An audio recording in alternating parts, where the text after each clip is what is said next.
Court of record.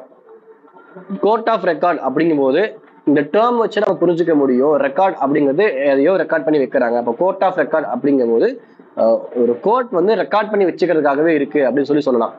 நமக்கு நல்லாவே தெரியும், நம்ம படிச்சுட்டு இருக்கும் போதே கூட சுப்ரீம் கோர்ட் கேசஸையும் ஹை கோர்ட் கேசஸையும் தான் வந்து நம்ம சைட் பண்ணுவோம். எழுதும்போது எக்ஸாம் எழுதும்போது சைட் பண்ணுவோம். அது ஏன் அந்த கோர்ட்டை சொல்றது மட்டும் சைட் பண்றோம் அப்படின்னா, அந்த ரெண்டுமே தான் சுப்ரீம் கோர்ட்டும் ஹை கோர்ட்ஸும் தான் கோர்ட் ஆஃப் ரெக்கார்ட். அப்போ வந்து கோர்ட் ஆஃப் ரெக்கார்ட் அப்படின்னா என்னன்னா, சுப்ரீம் கோர்ட்லயும் இல்ல ஹை கோர்ட்லயோ ஒரு கேஸ் நடக்குது அப்படிங்கும்போது அந்த கேஸை வந்து ஃபுல் அண்ட் ஃபுல்லா அவங்க வந்து டீட்டெயிலா ரெக்கார்ட் பண்ணி வச்சுப்பாங்க. ஆர்குமெண்ட்ஸ், டிஸ்கஷன்ஸ், இல்லை வந்து ஜட்ஜ்மெண்ட்ஸ், இந்த எல்லா விஷயத்தையுமே அவங்க என்ன பண்ணுவாங்கன்னா டீட்டெயில்டா ரெடி பண்ணி ப்ரிப்பேர் பண்ணி ரெக்கார்ட் பண்ணி வச்சுப்பாங்க. அந்த ரெக்கார்டு எதுக்கு யூஸ் ஆகும் அப்படின்னா, ஃபியூச்சர்ல இதே மாதிரி இன்னொரு கேஸ் வந்து வேற ஏதோ ஒரு ஊர்ல ஏதோ ஒரு கோர்ட்ல வந்ததுன்னா இந்த ரெஃபரன்ஸ்க்கு வச்சு இந்த கோர்ட்ல இந்த கேஸ் மூலமா இப்படி சொல்லி இந்த மாதிரி கேஸ் நடந்துச்சு, அந்த கேஸ்ல சேம் இதே மாதிரி தான் இருக்கு, இந்த மாதிரி டிசிஷன் சொல்லியிருக்காங்க. ஸோ அந்த டிசிஷனை நம்ம என்ன பண்ணோம்னா நம்ம கேஸ்க்கு அப்ளை பண்ணிப்போம். அதே மாதிரி இருக்கிறதுனால இது கேஸ்க்கு அப்ளை பண்ணி நம்ம வந்து அதே ரிசல்ட்டை இங்கேயும் கொடுப்போம் அப்படின்னு சொல்றதுக்கு பேரு தான் பிரசிடென்ட்னு சொன்னோம். ஸோ இந்த பிரசிடென்ட் உருவாகிற இடம் தான் இந்த கோர்ட் ஆஃப் ரெக்கார்ட் அப்படின்னு சொல்றது.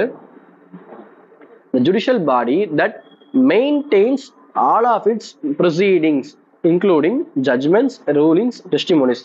ஸோ இந்த மாதிரி எல்லா ப்ரொசீடிங்கையும் ஃபாலோ பண்ணி மெயின்டைன் பண்ணி வைக்கிறது எந்த கோர்ட்ல பண்றாங்களோ அந்த கோர்ட் தான் கோர்ட் ஆஃப் ரெக்கார்ட் சொல்லுவாங்க.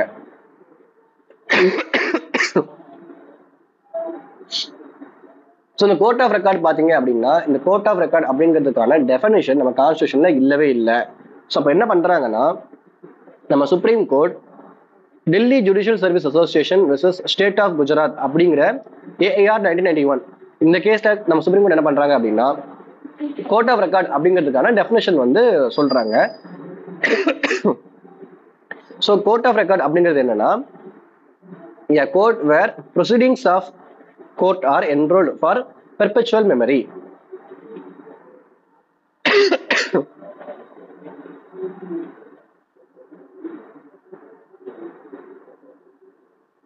ஸோ ரொம்ப வருஷம் ஒரு விஷயத்த அந்த கோர்ட்டுடைய ப்ரொசீடிங்கை யார் பாதுகாப்பு பண்ணி வச்சிருக்காங்களோ அந்த கோர்ட் தான் கோர்ட் ஆஃப் ரெக்கார்டு சொல்லுவோம் அப்படின்ட்டு இந்த கேஸ்ல டிசைட் பண்றாங்க. ஸோ கான்ஸ்டியூஷன்ல எந்த ஒரு டெஃபினேஷனும் இல்லை அப்படிங்கிறதுனால இந்த கேஸ் டெல்லி ஜுடிஷியல் சர்வீஸ் கேஸ்ல இந்த மாதிரி கோர்ட் ஆஃப் ரெக்கார்டுக்கான டெஃபினேஷன் கொடுத்து வச்சிடுறாங்க. ஓகே, இப்போ வந்து ப்ரொவிஷன் பேசிஸ்ல போவோம்.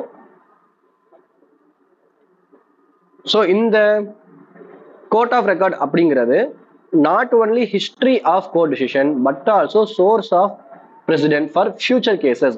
இது வந்து ஒரு ஹிஸ்டரி மாதிரி, அது என்ன நடக்குது ஏது நடக்குது அப்படின்னு சொல்லி ரெக்கார்ட் பண்றது மட்டும் கிடையாது.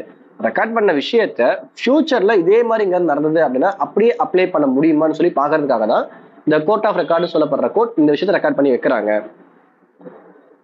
அடுத்து court maintaining such proceedings are called court of record. They are supreme court and high court.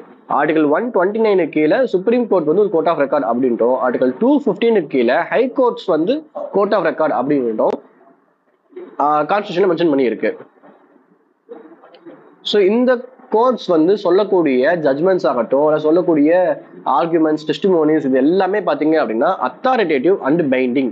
So binding அப்படிங்கிறது என்னன்னா, இந்த கோர்ட்லையும் எந்த கேஸ் எந்த ஹை கோர்ட்ல எந்த சுப்ரீம் கோர்ட்ல நடக்குதோ அந்த கோர்ட்லயும் அது பைண்ட் ஆகும், இல்லை அதுக்கு இன்ஃபீரியரா இருக்கக்கூடிய எல்லா கோர்ட்ஸ்லுமே அது பைண்ட் ஆகும். ஒருவேளை அந்த விஷயத்த வேற வேற கோர்ட்ஸ் வந்து பைண்ட் பண்ணிக்கல, ஏத்துக்கல அப்படின்னா அதை வந்து நம்ம அந்த கோர்ட்னால கண்டெம்ப்ட் ஆஃப் கோர்ட்டு கீழே பனிஷ் பண்ண முடியும்.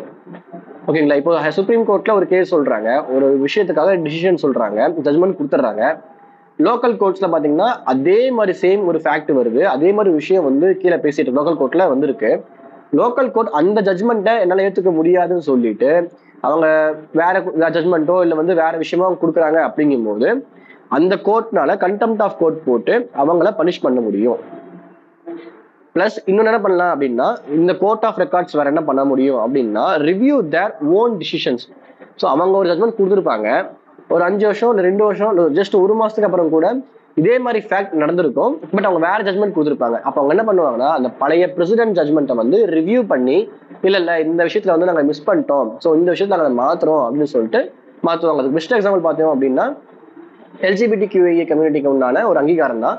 அது பல இடத்துல வந்து அக்செப்ட் பண்ணாமல் இருந்தாங்க. முதல்ல அக்செப்ட் பண்ணாங்க, அப்புறம் அக்செப்ட் பண்ணல, அப்புறம் ஃபைனலாக அக்செப்ட் பண்ணி வச்சிருக்காங்க. ஸோ இது வந்து பார்த்தோன்னா அவங்களுடைய பழைய பிரசிடென்ட்டை ரிவ்யூ பண்ணி கொண்டு வந்தது தான். ஸோ தங்களுடைய ஓன் டிசிஷனை வந்து ரிவ்யூ பண்ண முடியும். தங்களுடைய டிசிஷனை கேட்காதவங்க மேல கண்டெம்ட் ஆஃப் கோர்ட் சொல்லி பனிஷும் பண்ண முடியும். இந்த கோர்ட் ஆஃப் ரெக்கார்டு சொல்லப்படுற ஹைகோர்ட்னாலையும் சுப்ரீம் கோர்ட்னாலையும்.